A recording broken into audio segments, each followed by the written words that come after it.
Let's get more reaction now. I am joined by Mametlwe Sebei, who's the General Industry Workers Union of South Africa president. Mr. Sebei, a pleasure to have you on the program this afternoon.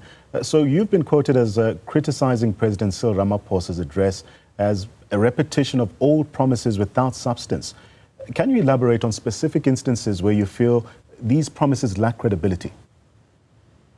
Well, as you have said in our statement, you see, Albert Einstein is famously quoted as saying, if the definition of insanity is repeating the same thing over and over again, but expecting a different result.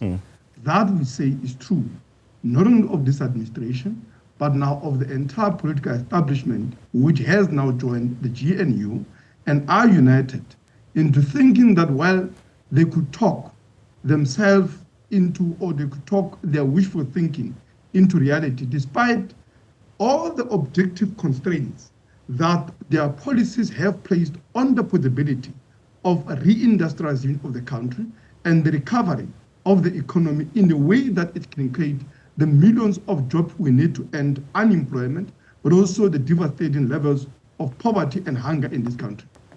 So you've mentioned the absence of commitments to protect workers' rights and also roll back privatization. How do you think these omissions will affect the working class in the country, particularly members represented by Giwusa? You see, when you listen to the parties that have joined the government of national unity, which we call government of neoliberal unity, I mean, many of these are really just right-wing parties that are unrepentant, colonialist, racist, who think that the solution to the crisis facing South African capitalism is basically working the black working class to death for pittance. But that's not what determines the level of investment, capital formation, and the growth of the industry in a modern society. You just have to listen to a statutory body that is actually tasked with the measure of productivity. It says productivity is about working, right? Working smarter to create more with less, not harder. Now, in terms of the PwC productivity index report, what it shows is that the factors that determine productivity, what are they? Is about what we call the human capital, right? Human capital cost is about education, the health, and the logistics also of the workers. That is, where are they housed? How are they getting to work? And all the things and so on, as well as the issues around investment in equipment, in machinery, in advanced technology and science. Now, this is where South African capitalist class is failing. When you look at the state of public infrastructure, the fact that in terms of access to education, it remains a challenge. How many black working class people have access to colleges and universities? How many black working class are suffering what we call the colliding pandemics in health that have devastated the fiscal robustness of the working class in this country? How many are able to get to work in time because our roads system are broken, the public system, including the the railways, the trains, all of that has ceased to function. Our roads are potholed, the water infrastructure, the energy, government cannot be able to provide to business, to economy. These are factors that alongside the logistical nightmares in the ports that are undermining the attractiveness of investment, but also in turn it means that the capitalist class itself is not incentivized to invest in the economy. And we say that this is not just, that this doesn't mean the corporate elite itself, by the way, is innocent of this.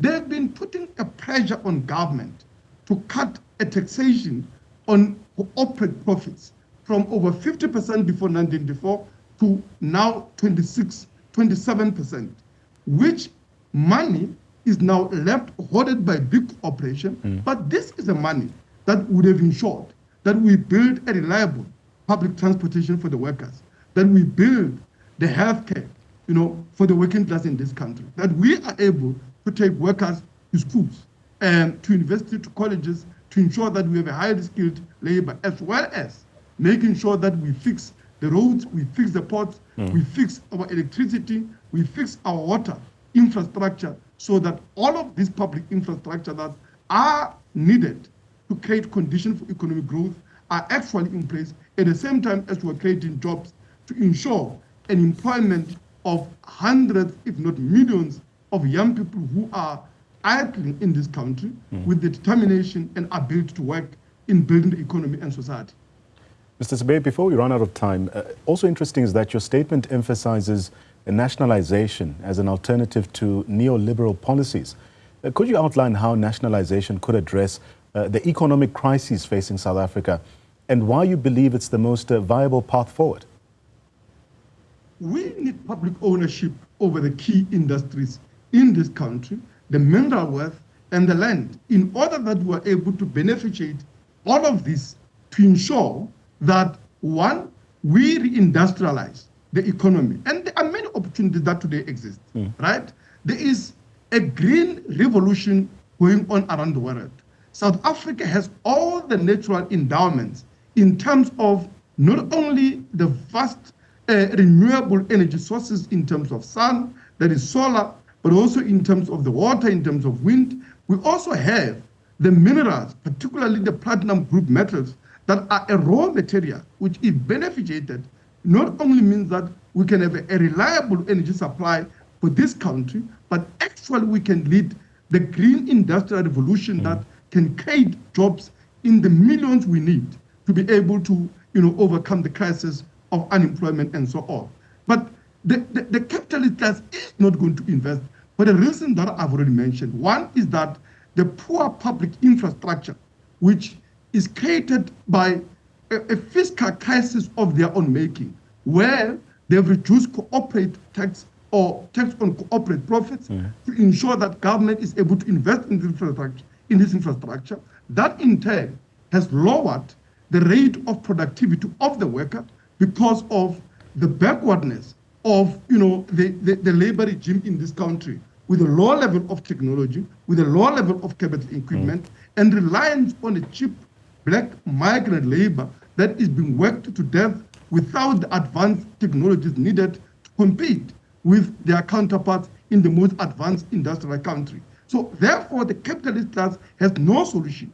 It's only on the basis of nationalization of the banks, of the mines, of the factories, on the basis not of the current corrupt, operate-driven state of the ANC and now of the DA and other right-wing parties, but on the basis of the democratic control and management of the economy, of the industry, to ensure that we place the economy in the hands of the working class. We plan it in such a way that there is a balance between what we produce from our land in terms of minerals, but also agriculture, but also how also we beneficiate that and use what surplus is there for a mass public works program to rebuild infrastructure at the same time as we're creating all the jobs that we need in the millions, but also we end poverty and the vast inequalities that are responsible also for the devastating level of violence, gender-based violence, and all violence of sort that reflect the inequalities that exist in society.